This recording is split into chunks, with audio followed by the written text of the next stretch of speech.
E aí pessoal, beleza? Será que o crente deve dar 10% do bruto, do líquido? Será que crente deve dar dízimo? Eu falo sobre isso no vídeo dessa semana.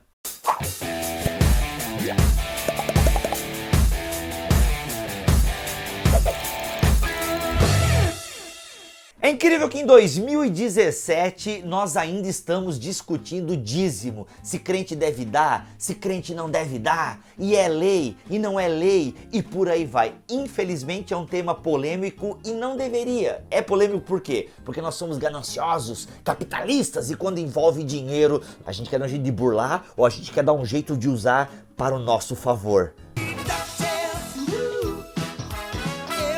Eu vou tentar então brevemente sintetizar esse assunto do dízimo, porque tem vídeos longos, tem vídeos curtos na internet, e eu quero então trazer aqui a nossa resposta para esse canal, já que alguns de nossos web espectadores pediram a nossa opinião sobre isso. Gente, o dízimo é uma lei do Antigo Testamento para o povo judeu, que visava a manutenção do templo e a manutenção dos levitas.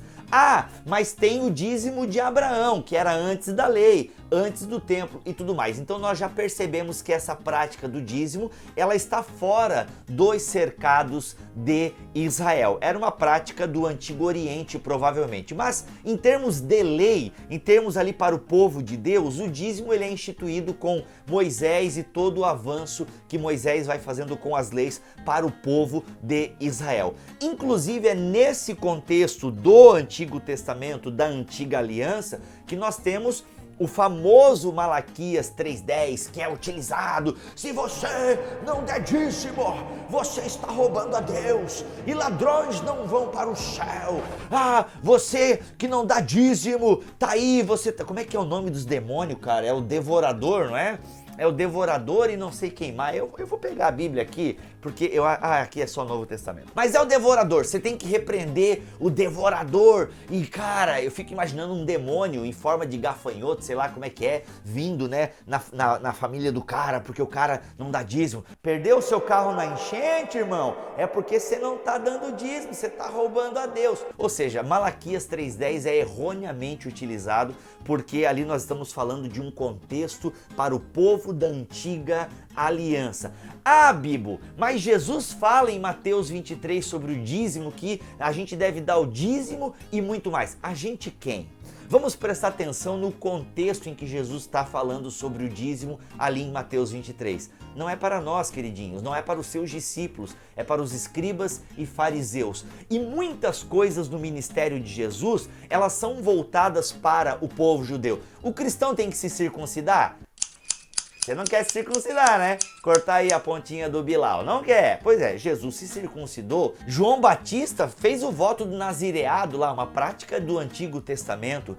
Entre outras práticas que Jesus faz, e elas estão totalmente conectadas com a missão de Jesus para o povo judeu. Inclusive a questão do dízimo. É isso que muitas pessoas não entendem. Algumas coisas que Jesus faz é pensando no contexto do povo judeu, da Antiga Aliança. Jesus ainda está sobre a Antiga Aliança.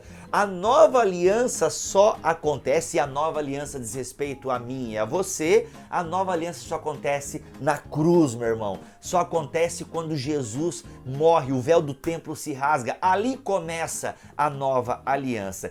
E na prática da nova aliança, nós não temos mais o dízimo. Ah, mas e Hebreus 7? Hebreus 7 fala do dízimo, mas o contexto ali não é sobre a prática do dízimo. O contexto ali é sobre a superioridade do sacerdócio de Melquisedeque, que é um espelhamento do sacerdócio de Cristo. Então, nas duas passagens que nós temos o dízimo no Novo Testamento, são num para falar para os judeus, uma prática que os judeus devem fazer, e na outra está sendo citado somente como exemplo para falar da superioridade do sacerdócio de Melquisedeque. Mas aí vem a pergunta: o crente tem que dar o dízimo então? É bíblica a prática do dízimo? Gente, o crente não tem que dar o dízimo se ele está pensando com a cabeça da velha aliança, por obediência, porque estou repreendendo o devorador. Essa prática não pertence ao povo cristão. O cristão, ele tem uma outra maneira de lidar com as questões financeiras. O Novo Testamento apresenta como prática da igreja as ofertas generosas. Ele apresenta como o povo que está suprindo a necessidade dos santos. Essa é a prática dos cristãos. Eles não praticam mais o dízimo. Eles não têm mais a obediência da lei nesse sentido. Inclusive, para tudo, ouça este BTcast aqui, gente, porque você vai entender o relacionamento de Jesus com a lei e dos cristãos com a lei. Ou seja, nós não damos dízimo em forma de obediência, não existe mais essa de obediência à lei mosaica, é onde o dízimo se enquadra. Agora os cristãos que estão na nova aliança praticam a generosidade, as ofertas. Então o cristão não deve dar o dízimo por obediência à lei de Moisés, não. Ele dá ofertas porque ele obedece à lei de Cristo. E a lei de Cristo é a lei do amor, é a lei sacrificial. E essa lei,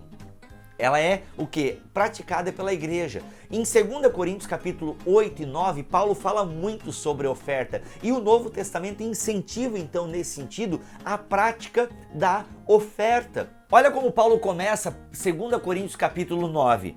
Ora, quanto à assistência a favor dos santos, é para isso que serve a oferta, a assistência aos santos. Então ali inclui o quê? As dificuldades da igreja, o sustento do obreiro que é digno do seu salário, os pobres, as viúvas. Então existe, né, um direcionamento para esse dinheiro e é incentivado. Paulo vai falar, oferte, semeie. Inclusive ele vai dizer no versículo 7, tá? Cada um contribua segundo tiver proposto no seu coração, não com tristeza ou por necessidade, aquela barganhinha. Eu tô semeando muito porque eu quero colher muito. Tá pecando, varão. Não com tristeza ou por necessidade, porque Deus ama quem dá com alegria. Então a oferta é uma prática de alegria.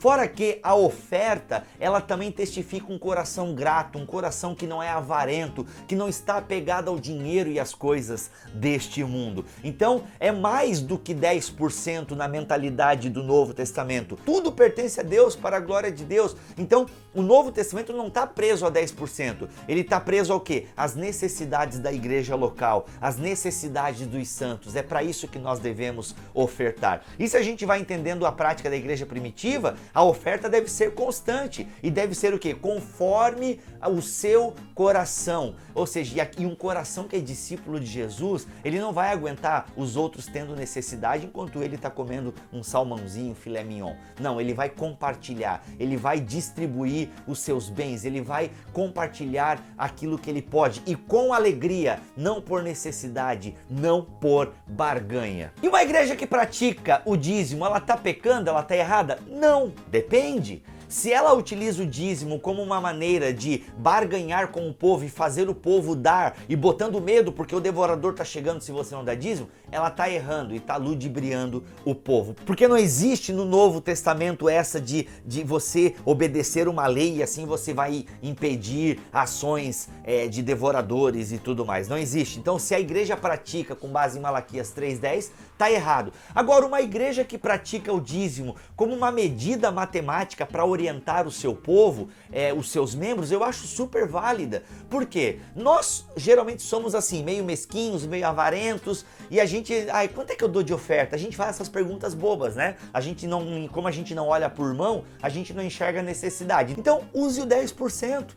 O 10% é uma medida que Deus usou na antiga aliança, e como não tem nada no Novo Testamento que proíba o crente de dar o dízimo, é uma prática saudável até para orientar os seus membros, né, enquanto eles devem dar. Só que quem se prende ao 10% também está errando. Não, eu dou 10% ali, tá bom, e tal. Lembre-se, é conforme a necessidade dos santos. Se a igreja pratica para esses fins de organizar, saber quanto entra, até mesmo para o crente poder se policiar, super válido. Se a igreja utiliza como uma maneira de ludibriar os seus fiéis, de arrancar dinheiro do povo, citando o Antigo Testamento, tá errado e é meio complicado. Mas fica o princípio bíblico do dízimo, ele é válido, que ele quer dizer o quê, gente? Deus te dá um monte de coisa, tira um pouco aí para ajudar a obra de Deus. por favor, né? O princípio do dízimo, ele permanece. E aí, o que é que você acha? Você é dizimista? Você doa generosamente? Você é um ofertante com coração?